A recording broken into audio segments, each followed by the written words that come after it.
wabarakatuh. Halo semuanya, di sini saya Ulfatul Hasana sebagai podcaster podcast PLP kita kali ini. Narasumber kita yang pertama yaitu orang terspesial dan tentunya semua orang pasti mengenalnya. Beliau adalah Kepala Sekolah SMP Muhammadiyah 4 Surabaya, Ustazah Laili. Assalamualaikum Ustazah. Waalaikumsalam. Apa kabar Ustazah? Alhamdulillah baik. Sebelumnya terima kasih Ustazah karena sudah meluangkan waktunya untuk melakukan podcast PLP kali ini. Nah, mungkin Ustazah menceritakan pengalamannya sudah berapa lama mengajar dan Ustazah sudah menjabat menjadi kepala sekolah di SMP Muhammadiyah 4 ini sejak apa? Iya, ini terima kasih ya. Pertanyaan yang menarik juga.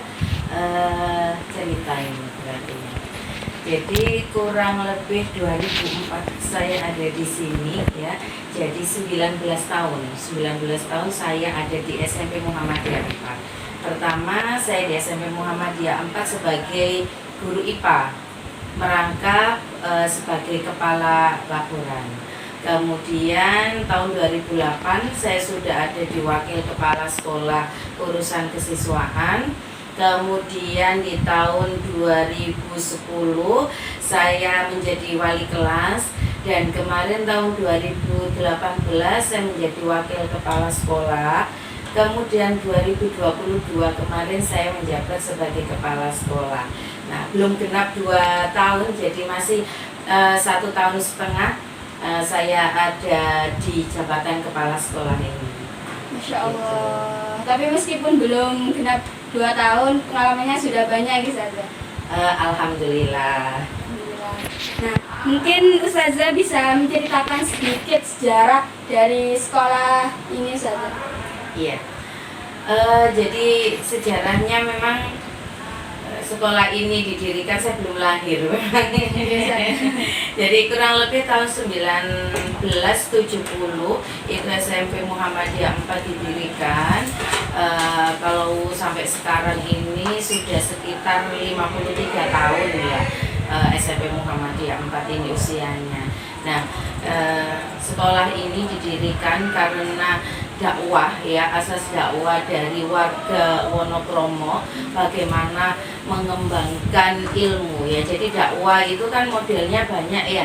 Salah satunya itu dengan mengembangkan dunia pendidikan. Nah, memang pada saat itu yang pertama kali didirikan memang TK, kemudian lanjut ke SMP gitu.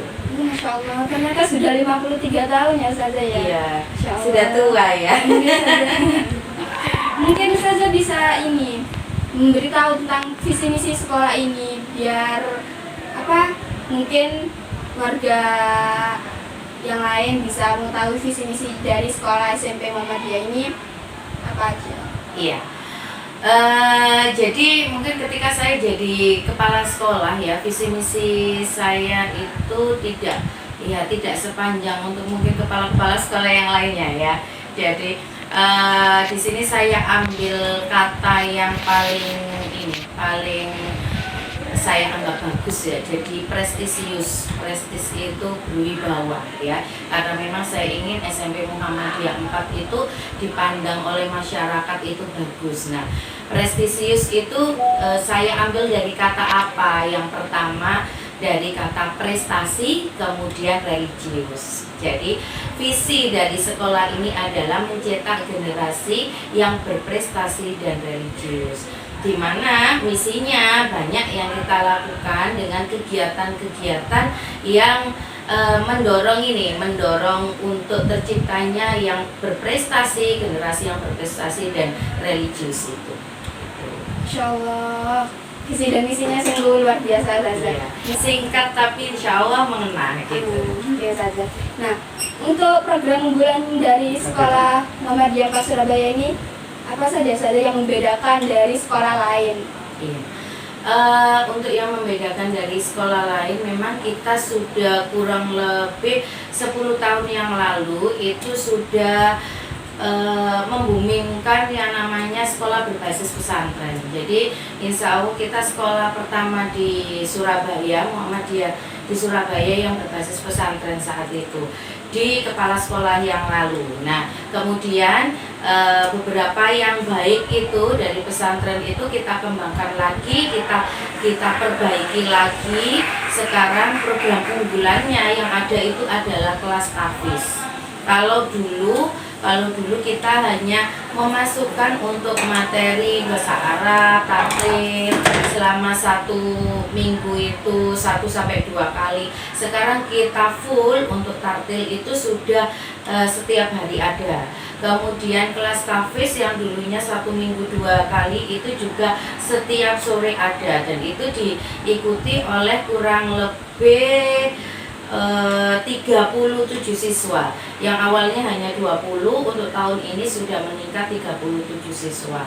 Dan kemarin anak-anak tahfiz itu kurang lebih 80% sudah mengikuti munaqosyah dan wisuda tahfiz yang diadakan oleh Nurul Falah Surabaya, karena kita kerjasamanya dengan Nurul Falah. Berarti lumayan guys Aza, lumayan banyak yang berminat di bidang tahfiz ini. Alhamdulillah. Dan untuk 1 tahun ini memang anak-anak tahfiz ini sudah meraih banyak prestasi, untuk baik itu lomba tahfiznya, kemudian lomba tartil, kemudian lomba dai, itu memang sudah banyak bermunculan dari anak-anak tahfiz. Guys Aza mungkin nanti bisa go internasional guys Aza. Amin. Supaya bisa terkenal juga. Nah, mungkin saja ini memiliki harapan bagi siswa-siswi SMP Muhammadiyah 4 ini saja untuk kedepannya supaya bagaimana gitu.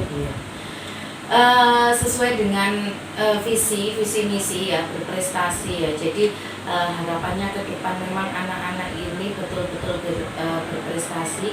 Sebenarnya bukan hanya di dunia saja prestasinya itu, makanya kita sambung dengan religius itu supaya anak-anak itu nanti bisa sukses dunia dan akhirat, itu intinya.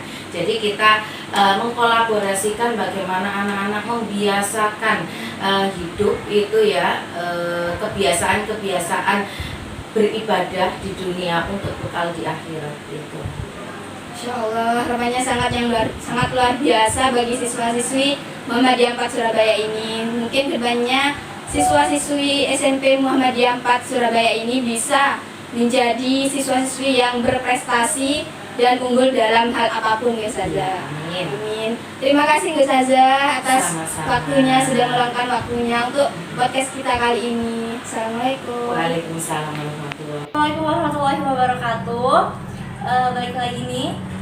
Di sini saya Auliana Fitriayanti yang akan membawa guest star kita pada hari ini, yaitu Ibu Yeni selaku Waka Kurikulum.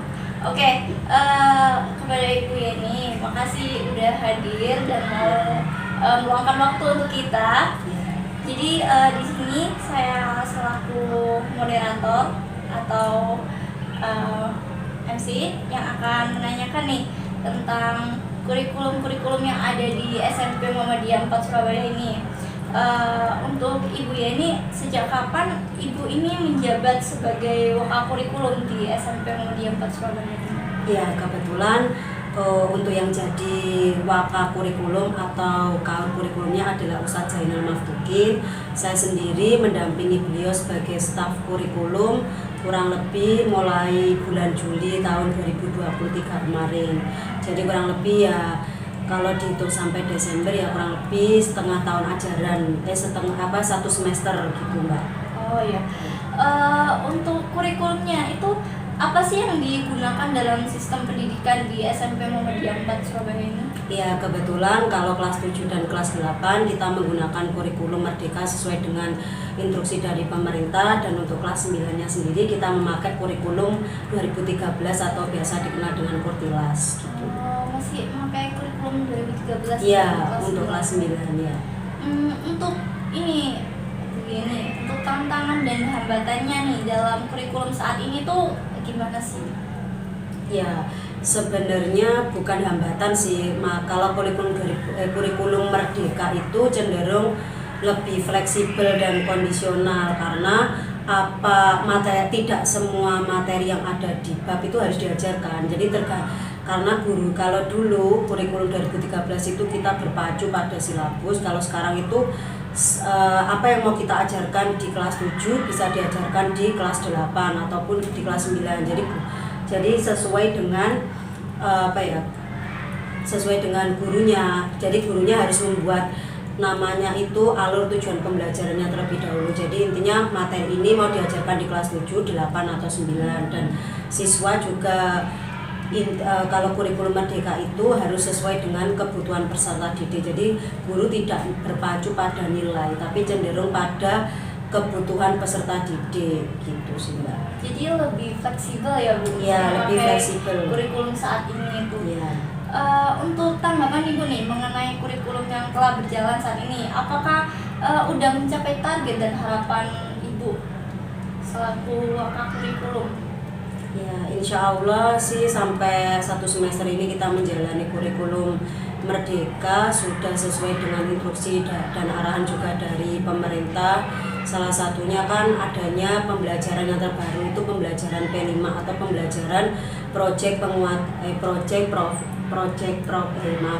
proyek penguatan profil pelajar Pancasila yang ada 6 dimensi Pancasilanya itu. Kita sudah menjalankan itu, dan di dalam proyek P5 itu tidak harus dituntut untuk siswa itu mengeluarkan sebuah produk, tapi juga harus dituntut itu menanamkan karakter. Jadi 6 karakter dimensi Pancasila itu harus muncul gitu, tidak harus berupa produk gitu. Dan biasanya ada rapot di semester kedua untuk rapot project atau rapot P5 itu.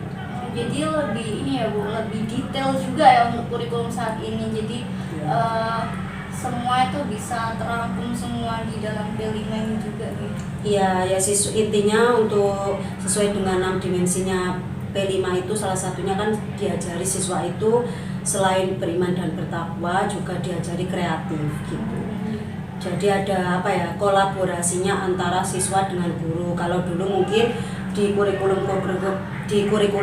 sebelumnya yang diterapkan oleh pemerintah itu kan guru biasanya kan harus memberikan banyak materi. Kalau sekarang ya materi tidak harus semuanya dari guru, tapi siswa juga bisa browsing materi itu dari sumber-sumber lain seperti misalnya internet atau lingkungan luar gitu. Jadi muridnya yang harus lebih aktif. Iya betul, karena kan programnya pemerintah memang bukan berpusat lagi pada guru, tapi sudah siswanya yang harus aktif atau student center lah bahasa istilahnya gitu. Untuk harapan Ibu nih, untuk siswa-siswi SMP Muhammadiyah 4 nih untuk kedepannya itu bagaimana? Ya kalau bisa sih sesuai dengan visi dan misi sekolah bahwa siswa SMP Muhammadiyah 4 itu harus religius dan juga berprestasi. Berprestasi pun saat ini tidak harus dari segi akademik, tapi juga bisa non akademik. Seperti sekarang kan di dalam kurikulum merdeka juga harus ekstrakurikuler itu juga masuk menjadi sebuah prestasi begitu sih namanya Mbak. Jadi harus sesuai dengan visi misi. Kalau bisa ya mencetuskan siswa yang berprestasi dan juga religius gitu sih. Ya. Amin, semoga ya Bu harapannya itu kedepannya untuk SMP Muhammadiyah 4 bakal tercapai ya. Terima kasih banyak Ibu untuk sama-sama. Waktunya. Mohon maaf kalau mengganggu nih waktunya Ibu ya nih selaku wakil kurikulum. Terima kasih semuanya. Saya selaku MC atau moderator pamit undur diri. Wassalamualaikum warahmatullahi wabarakatuh. Assalamualaikum warahmatullahi wabarakatuh. Di sini saya Anissa Ramadinillah. Di sini saya tidak sendiri karena di sini saya ditemani oleh ustazah-ustazah yang ada di SMP Muhammadiyah 4 Surabaya. Selanjutnya kita nggak enak ya teman-teman kalau misalnya kita tidak perkenalan terlebih dahulu. Jadi saat ini saya sedang bersama ustazah siapa? Saya Ustazah Bintari. Dan saya ustazah Anda. Oke, jadi ini Ustazah Bintari dan sebelahnya ada Ustazah Handa. Baik, kita langsung sharing-sharing aja ya Ustazah ya. Ini Ustazah Handa dan juga Ustazah Bintari di SMP Muhammadiyah 4 Surabaya ini sudah mengajar berapa lama? Dari saya dulu Ya, yang senior dong. Baik, kalau saya di sini sudah 9 tahun mengajar di SMP Muhammadiyah 4 Surabaya. Sudah lama sekali teman-teman, ya 9 tahun. Kalau Ustazah Bintari? Kalau saya ini tahun kedua, jadi saya tahun 2022. Jadi saya masih baru. Ini mengajar mata pelajaran apa saja? Ustazah? Iya, kalau saya di sini mengajar pelajaran bahasa Indonesia dan proyek profil pelajar Pancasila. Kalau saya hanya matematika. Oh, hanya matematika saja. Lalu mengajarnya di kelas apa saja? Ustazah Anda dan Iya, untuk mapel bahasa Indonesia saya mengambil di kelas 7 ABC dan juga di kelas 8 ABC. Namun kalau yang project itu Kak, ini hanya di kelas 8 saja, tapi berurutan nanti per 3 bulan nanti rolling 8A itu menjadi 3 bulan pertamanya untuk saya project, kemudian sekarang jalan di kelas 8. Silakan Ustazah Bintari. Kalau saya matematikanya di kelas 7 ABC dan untuk kelas 8-nya saya kan kelas 8 ada 3 nomor. Tapi saya hanya ngajar di 2 nomor kelas 8A dan 8B. Dan untuk yang kelas 8C nanti ada Ustadz Zainal, beliau juga guru matematika. Dan kelas 9-nya saya juga pegang kelas 9AB. Ustadz Zainal pegangnya yang 9CD. Jadi saya total ada 7 kelas. 7, 8, 9. Lalu untuk karakter siswa-siswi SMP Muhammadiyah 4 Surabaya itu seperti apa sih? Mungkin Ustazah Bintari atau Ustazah Anda bisa menggambarkan bagaimana karakternya siswa dan siswi SMP 4 Muhammadiyah. Iya, jadi kalau kita bicara tentang karakternya anak-anak ini, mereka pada umumnya ya seperti anak-anak generasi zaman sekarang itu ya, mereka tuh suka kegiatannya tuh, iya, yang ya nggak terlalu sifatnya berupa hukuman, nggak suka. Mereka suka, mereka tahu apa sih mungkin ada konsekuensi dari apa perbuatannya, dan mereka juga kalau sudah diberitahu untuk sebelum ada kegiatan itu ada panduannya, mereka insya Allah bisa karakternya itu lebih teratur, kemudian mereka juga lebih disiplin. Jadi kita sudah harus mengomunikasikannya dulu tentang kegiatannya mereka seperti apa. Jadi karakternya itu mereka dibimbing, tapi harus ada udah jelas di awal betul prosedurnya atau langkah-langkahnya seperti apa. Jadi kalau dari saya seperti itu Kak. Kalau dari Ustazah Bintari? Saya menambahkan Ustazah Anda. Jadi memang karakternya masih sama kayak anak-anak biasa. Cuman kan mereka lahirnya rata-rata 2008, 2009 ke atas ya. Jadi mereka masih ya anak-anak, terus mereka lebih tertarik dengan hal-hal yang berkaitan dengan teknologi dibanding kita mengajarkannya kalau apalagi matematika. Pengumuman pada semua siswanya telah mengikuti lomba dimohon untuk. Ya, saya menambahkan apa yang sudah disampaikan sama Ustazah Anda. Jadi karena yang sampai sekarang ini karakter siswanya kan mereka lahirnya dari 2008, 2009 ke bawah. Jadi mereka lebih suka hal-hal yang berkaitan dengan teknologi. Jadi kayak misal pembelajaran, terutama di matematika pun kayak misal kalau pembelajaran secara hanya kayak ceramah, langsung pembelajaran langsung diberikan rumus-rumusnya, itu mereka kadang agak ya ngantuk mungkin, terus malas mendengarkan. Jadi mereka lebih suka pembelajarannya yang entah itu dari media, misal melalui HP medianya, entah itu nanti melalui kayak kelereng-kelereng, mereka sukanya seperti itu. Mereka karakternya sama kayak siswa seperti anak-anak biasanya, hanya memang ya kayak Gen Z gitu lah. Belajar yang menyenangkan. Belajar yang suka yang ada gamenya, ada yang menyenangkan, mereka lebih tertarik. Lalu kali ini kita membahas ngomongin tentang tantangan atau hambatan. Mungkin dari Ustazah ini tantangan atau hambatan apa selama mengajar di SMP Muhammadiyah 4 Surabaya ini? Dari Ustazah Bintari ya. Kalau hambatannya lebih dari pertama, karena saya diajarkan kembali lagi matematika. Banyak kan sesuatu yang menganggap matematika itu sesuatu yang susah meskipun mereka belum belajar.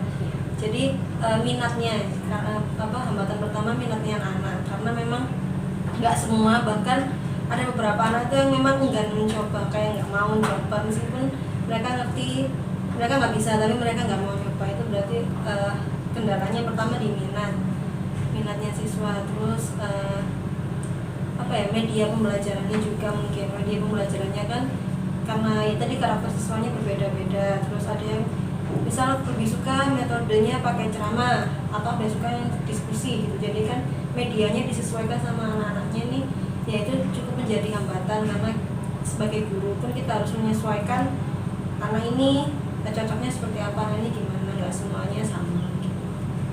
Mungkin Iya, mungkin sudah banyak didominasi sama Ustazah Bintari tadi. Jadi memang tantangan guru itu ya mungkin nggak hanya di saat mapel saya saja, mungkin di mapel yang lain juga. Ya di zaman ini memang tantangannya ya tadi membutuhkan kesesuaian antara minat belajarnya anak-anak, dan juga kita ini juga harus terus belajar untuk menginovasikan media pembelajaran. Nah, karena itu tadi kembali lagi ke minat ya, tadi mungkin ada tipe siswa yang audiovisual, visual, kinestetik dan sebagainya. Nah, jadi guru tuh tiap sebelum masuk kelas malah ya, jadi kita berpikir gimana ya cara mengemas pembelajaran itu yang menarik dengan beragam karakter siswa yang berbeda-beda. Jadi tantangannya ya memang harus terus belajar gimana memfasilitasi murid-murid itu supaya mereka memahami relevansi antara pembelajaran sama kehidupan mereka sehari-hari gitu kan. Lalu apakah dengan adanya mahasiswa PLP ini cukup membantu pekerjaan ustazah-ustazah? Jadi siapa dulu dari kalau saya alhamdulillah cukup terbantu. Terima kasih atas ya kunjungan kedatangannya. Jadi kalau menurut saya ada kayak misal kadang ada beberapa hal yang entah itu barengan sama kegiatan saya yang lain, misal ada wali murid datang atau ada diminta untuk mengisi atau mengerjakan hal lain gitu. Jadi saya ada yang menggantikan, jadi kelasnya anak-anak tidak belajar sendiri, tidak kosong, mereka tetap belajar dan menemani kakak-kakak PLP-nya gitu. Terus siswanya juga mungkin biar mereka bisa mungkin bisa punya pengalaman yang berbeda, maksudnya bukan cuma saya terus yang ngajar selama setahun gitu, nanti ada kakak PLP-nya, jadi mereka lebih mungkin ya bisa jadi refresh buat mereka lagi. Iya. Kalau saya kan mungkin kalau saya sama siswa jarak usianya juga agak jauh nih. Nah, kalau dengan kakak PLP itu kan jaraknya nggak seberapa jauh. Nah, mungkin mereka kan lebih nyaman. Terus mungkin juga mereka akhirnya punya refresh ilmu baru dari mereka kan menganggap anak PPL ini sebagai sahabatnya. Jadi mereka mungkin juga lebih nyaman juga sama anak PLP, dan kehadiran dari kakak PLP ini juga sangat membantu bagi saya, guru-guru lainnya dan juga sekolah ya, karena memang karena kita di sekolah tuh tidak hanya mengajar. Nah, kebetulan saya juga membantu Ustadz Taufik juga, Orang penting dan kebetulan juga saya juga ada pendidikan juga. Akhirnya waktu saya juga dengan siswa juga ada batasan. Nah, ini ada kakak PPL ini, mereka juga kan bisa ditemani belajar dengan kakak PPL itu. Jadi saya mewakili sekolah juga mengucapkan terima kasih untuk kakak-kakak PPL ini sudah berkenan untuk memilih sekolah kami untuk tempat belajarnya. Jadi kita sama-sama belajar ya kak. Iya. Gitu. Lalu pertanyaan terakhir, harapan ustazah untuk siswa-siswi SMP Muhammadiyah 4 Surabaya. Dari saya ya. nanti saya bisa nyontek. Harapannya untuk murid-murid dari SMP Muhammadiyah 4 Surabaya ini, mereka harus bisa siap untuk kehidupannya ke depan ini nanti. Jadi nggak hanya mereka itu belajar untuk saat ini saja, tapi ke depan itu mereka harus terus semangat untuk belajar sepanjang hayat. Nah, kami dari sekolah hanya bisa membekali mungkin dari segi ilmu dan juga pendidikan karakter. Nah, harapannya ya memang mereka bisa mengamalkan ya, sekaligus untuk bekal mereka hidup di masyarakat dan juga nanti di akhirat gitu kan. Dari Ustazah Bintari. Ya kalau harapannya saya sama seperti itu ya. Jadi siswa kan nantinya juga menjadi manusia yang seperti kita juga. Maksudnya mereka akan tumbuh dewasa, mereka akan menjadi ya punya profesi masing-masing. Jadi saya harap mereka bisa menerapkan apa ilmu yang mereka pelajari di sini, baik itu ilmu agama, nanti mungkin di sosialisasinya dia bertemu dengan orang-orang yang berbeda dan karakternya yang berbeda juga, bisa menerapkan ilmu yang mereka pelajari di sini juga. Ya bukan ilmu pendidikan juga, mungkin nanti ada yang ada kaitannya dengan masalah kontekstual yang mereka temui di kehidupan. Jadi ya saya harapnya bisa seperti itu, mereka bisa berkembang sesuai apa yang mereka minati. Oke teman-teman, sepertinya cukup segitu saja sharing-sharing kali ini. Sebelum kita akhiri, saya mau berterima kasih kepada ustazah-ustazah karena sudah meluangkan waktunya untuk sharing-sharing gitu. Jadi terima kasih. Wassalamualaikum warahmatullahi wabarakatuh. Halo semuanya, saya Kendawai Pradewi. Sekarang saya sedang bersama para siswa-siswi SMP Muhammadiyah 4 Surabaya yang berprestasi. Di sini berprestasi di bidang non-akademik. Di sini ada Kakak Lintang dan Kak Kak Vanessa. Oke, Kak Lintang ini telah menjuarai lomba floorball putri ya, di GOR Bima Unesa. Dan Kak Vanessa ini menjuarai tapak suci. Itu tapak sucinya vektor atau vektor di mana? Di Oh, di 19 juara satu. Coba nih aku mau tanya, apa yang kamu rasakan setelah menjadi siswa yang berprestasi ini? Mungkin Kak Lintang dulu. Saya merasa kalau punya kemampuan di bidang floorball setelah mengikuti floorball dan bisa diikutkan di lomba tersebut. Ini kejuaraan Ya, Oke, untuk Kak Vanessa ini, yang kamu rasakan setelah menjadi siswa prestasi? Ya merasa senang saya karena berprestasi Oh gitu ya. Oke. Apa?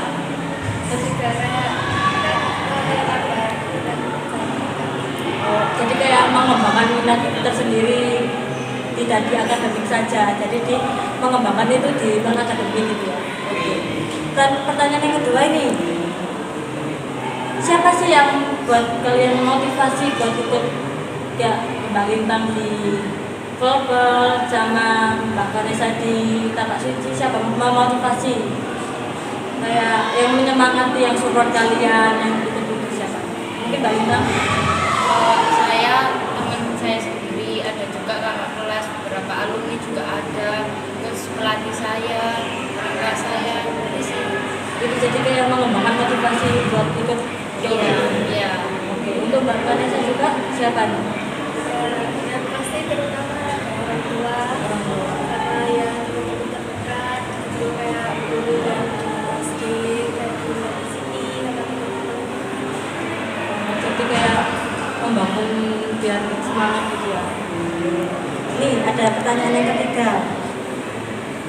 Untuk ini kan tadi bentrokan latihan sama belajar yang akademik. Ini gimana nih untuk Kak Lintang sama Kak Vanessa membagi waktunya?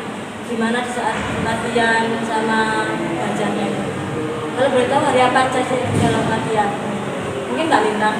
Kalau saya floorball itu biasanya latihan hari Rabu sama hari Sabtu. Kalau Rabu itu setelah pulang sekolah, jadi kalau belajar insya Allah nggak bentrokan. Kalau hari Sabtu pagi. Oh gitu. Jadi gak ada bentrokan untuk belajar akademiknya ya. Jadi gak terganggu. Oke, mungkin Mbak Vanessa. tapak suci itu biasanya kalau kita latihannya hari Senin sebelum sekolah jadi ya nggak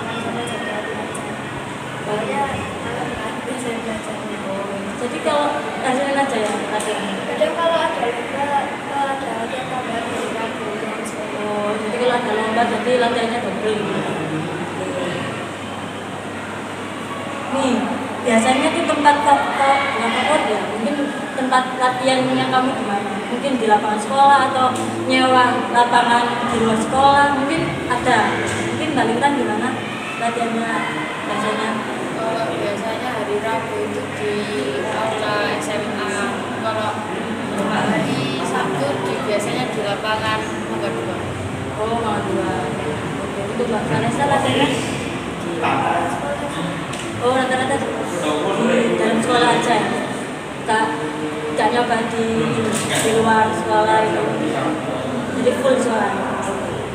Untuk pertanyaan selanjutnya, mengapa kamu bisa menjadi siswa berprestasi? Pengaruhnya berprestasi kamu? Mungkin ada fokus mau kerja di mana tertentu aja.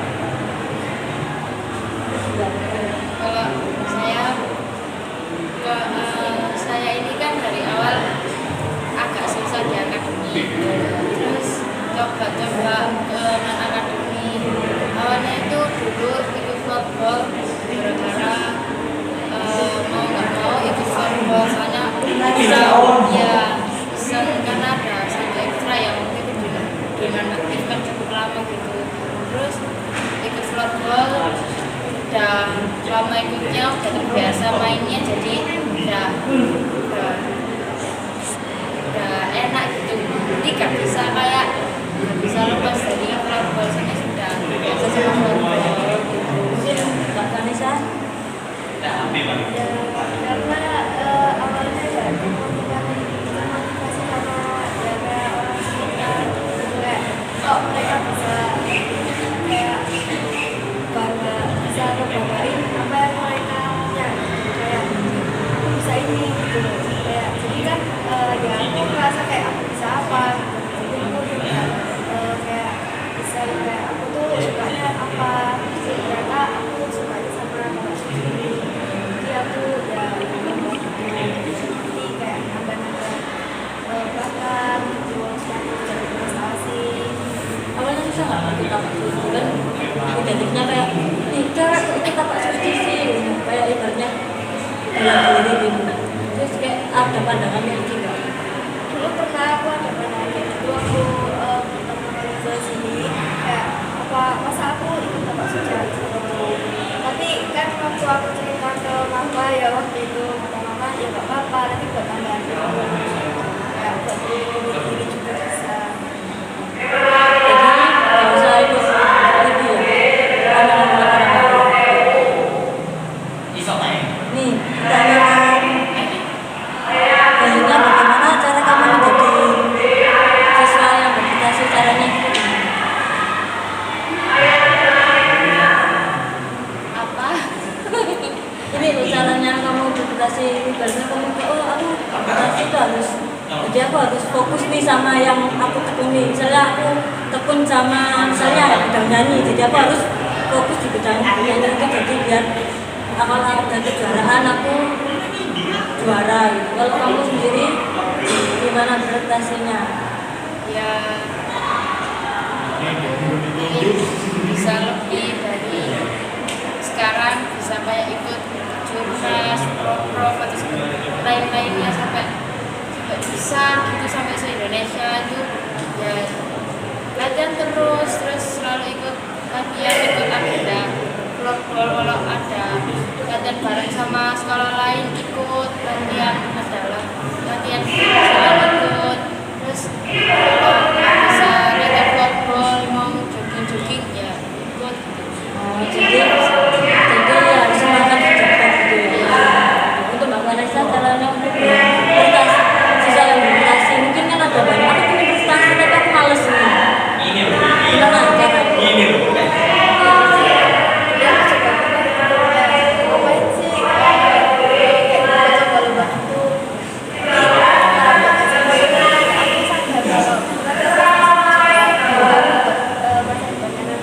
Jadi aku niatkan buat nambah prestasi di non akademik, termasuk di akademik. Aku kayak ke dominan ke salah satunya ya sama semangat ya teman-teman. Ini ada yang pertanyaan yang terakhir nih. Apa saja yang harus dirubah dalam kebiasaan lama Anda? Biasanya kamu sebelum ada mengikuti kata suci sama keluarga kan biasanya habis sore itu pulang sekolah main terus. Kalau semenjak ikut ini tuh kan ada latihan juga, ini ada perubahan nggak? Ada sih, dulu aku setiap libur hampir setiap hari main dari pagi sampai malam non-stop biasanya. Dan dulu juga pulang sekolah itu nggak belajar kalau main, tapi sekarang gara-gara banyak ikut kegiatan kayak floorball dan lain-lainnya juga lebih sering latihan daripada lebih sering di rumah daripada lebih sering di luar rumah daripada di rumah karena lebih banyak kegiatan latihan. Jadi dirubahnya ini banyak ya, kayak berubah mainnya. Dulu kan sekarang kan keluar rumah kan bukan untuk main, tapi itu biasanya kan keluar rumah itu sekarang itu latihan, dulunya kan main. Mungkin Mbak Vanessa gimana? Apa yang dirubah ini? Itu aku orangnya males banget, jadi pulang sekolah tuh ya udah pulang terus kayak males-malesan. Tapi kalau sekarang ini beda sih, kayak sering pulang sore ya bakal latihan gitu ya. Jadi kayak pulang sekolah itu nggak langsung pulang males-malesan di rumah tuh enggak. Jadi kayak latihan dulu, habis itu kayak di rumah tuh nanti ya belajar. Jadi kayak jadi mainnya tuh nggak sebanyak dulu. Sekarang ada perubahan ya. Untuk ini pertanyaan sudah terjawab semua. Terima kasih untuk Mbak Intan sama Mbak Vanessa.